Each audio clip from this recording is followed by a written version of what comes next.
Magandang umaga, hapon o gabi sa inyo. Ako si Binibining Princess May Tolosa, nagmula sa pangkat 10.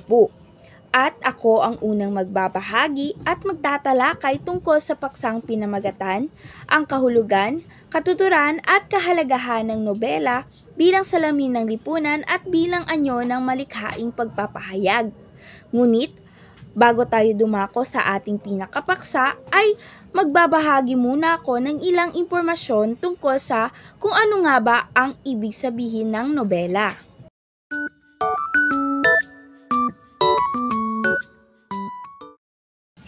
Kapag po sinabi nating nobela, ito ay tumutukoy sa isang mahabang katampang panitikan na kung saan ay nagkukwento ito ng naging buhay at karanasan ng mga tauhan sa isang kwento o nobela. Tinatawag din itong katambuhay sa wikang Tagalog sapagkat mula sa salitang kata nang ibig sabihin ay gawa-gawa lamang ito ng may akda base sa kanyang imahinasyon o pagiging malikhain. At salitang buhay sapagkat bagkus ito ay mula sa imahinasyon ng may akda, may mga pangyayari pa rin na matatagpuan sa isang nobela na maaaring nagaganap o maaaring maganap sa tunay na buhay. Ang elemento naman ng nobela ay tagpuan, tauhan, banghay, at pananaw at iba pa, tulad ng tema, simbolo at wika. Ang uri naman ng nobela ay maaaring realismo, romantisismo, psikolohikal at historikal. Ngayon ay dumako na tayo sa ating pinakapaksa. Una ay ang kahulugan ng nobela bilang salamin ng lipunan. Para naman sa unang pahayag, sinasabi rito na ang nobela raw ay nagpapakita ng mga issue, kaugalian at karanasan ng isang lipunan. Ibig sabihin lamang nito na ang nobela ipinapakita niya ang mga suliranin, tradisyon at pang-araw-araw na buhay ng mga tao sa isang partikular na komunidad o panahon. Halimbawa na lamang ay yung nobelang No Limit Angere ni Jose Rizal, na kung saan ay inilalarawan ng nobelang iyon ang mga naging buhay ng mga Pilipino sa panahon ng Espanyol. At ipinapakita rin ng nobelang iyon ang tungkol sa issue ng pananakop, korupsyon at kawalan ng katarungan ng mga Espanyol sa ating mga ninunong Pilipino.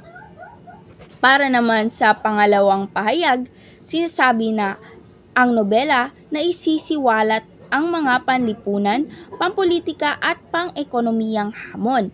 Ibig sabihin naman ito na ang nobela ay itinatalakay ang mga hamon na kinakarap ng lipunan sa larangan ng lipunan, pampolitiko at ekonomiya. Para naman sa pangatlong pahayag, sinasabi rito na ang nobela nagbibigay ng pagkakataon para sa pagtalakay, pag-unawa at pagbabago. Ibig sabihin lamang ng pangatlong pahayag na ang nobela bilang salamin ng lipunan ay nagbibigay ng pagkakataon sa mga mambabasa na maunawaan ang mga issue, magkaroon ng talakayan tungkol sa issue at maudyukan ang mga suliranin na dulot ng issue sa pamamagitan ng pagkakaroon ng pagbabago. Sunod, para sa pang-apat na pahayag, nagsisilbing refleksyon ng realidad kahit nasa anyong katang-isip. Tulad nga ng sabi ko kanina, na bagamat ang nobela ay katang-isip lamang, nagpapakita pa rin ito ng mga pangyayaring nagaganap sa tunay na buhay. Kaya maituturing pa rin itong refleksyon ng realidad. Sunod naman ay ang kahulugan ng nobela bilang anyo ng malikhaing pagpapahayag. Una, sinasabi rito na ang nobela ay isang plataporma para sa pagpapahayag ng mga ideya, damdamin at pananaw ng manunulat. Ibig sabihin lamang nito na ang nobela ay isang plataporma na nagbibigay daan sa mga manunulat na maibahagi ang kanilang saloobin, emosyon at pananaw sa mundo. Para sa pangalawang pahayag, sinasabi na nagbibigay ng kalayaan sa paglikha ng mga tauhan, balangkas at setting. Ibig sabihin na sa nobela, malaya ang mga manunulat na lumikha ng kanilang sariling tauhan, pangyayari at mga lugar sa kanilang mismong kwento na ginagawa.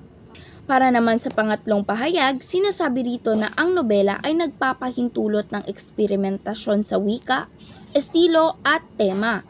Ibig sabihin nito na ang nobela ay nagbibigay daan din sa mga manunulat na mag-eksperimento ng iba't ibang paraan ng paggamit ng wika, estilo sa pagsusulat at mga tema.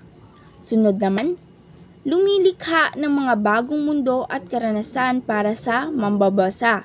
Ibig sabihin din nito na ang nobela ay dinadala niya ang mga mambabasa sa mga bagong mundo at karanasan na kung saan ay nakakatulong ito na mas mapalawak ang imahinasyon ng mga mambabasa. At panghuli naman, sinasabi rito na ang nobela ay isang medium para sa pagsasalaysay ng mga natatanging kwento at pananaw. Ibig sabihin lamang nito na ang nobela binibigyan niya ring daan ang mga manunulat na magbahagi o magkwento ng mga natatanging kwento at pananaw na maaaring hindi bahagi ng ibang anyo ng panitikan. At hanggang dito na lamang po nagtatapos ang aking pagtatalakay tungkol sa kahulugan ng nobela bilang salamin ng lipunan at bilang anyo ng malikhaing pagpapahayag. Hello everyone, my name is Princess Julina Pipasol. Ngayon ay dumako naman tayo sa katuturan ng nobela.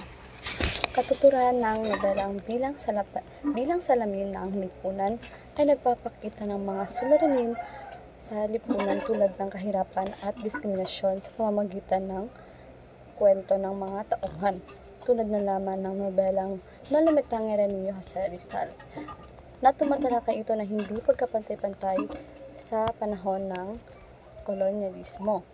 Ngayon ay dumako naman tayo sa bilang anyo ng malikhaing pagpapahayag.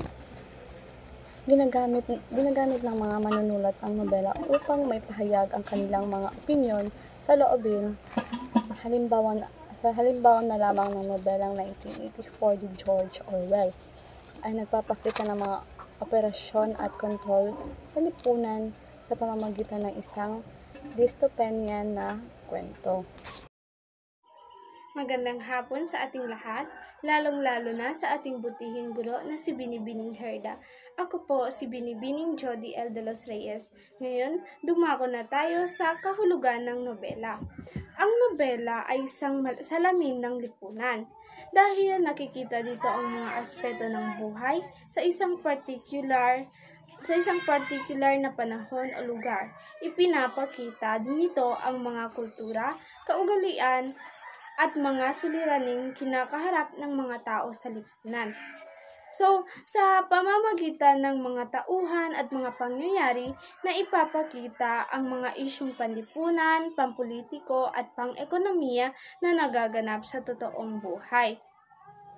Ang nobela, ito ay nagbibigay ng mas malalim na pag-unawa sa kalagayan ng isang lipunan. Kaya't maaari itong magsisilbing gabay sa pagbabago o paglago ng isang komunidad.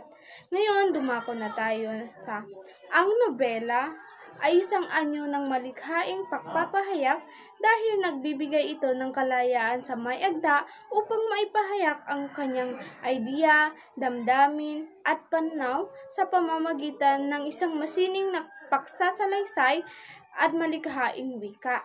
Sa pamamagitan ng mga elemento ng nobela tulad ng tauhan, takbuan, at plot, na ipapahayag ng may agda ang kanyang mensahe at na ipapakita ang kanyang malalim na pag-unawa sa mga isyung panlipunan, emotional o philosophical. Ang mga tema ng nobela ay madalas na may malalalim na kahulugan, kaya't nagiging isa itong makulay at epektibong paraan ito sa pagpapahayag ng mga saloobin at idea ng isang tao. Hanggang dito na lamang po ang ating talakayan. Maraming salamat po sa inyong pakikinig.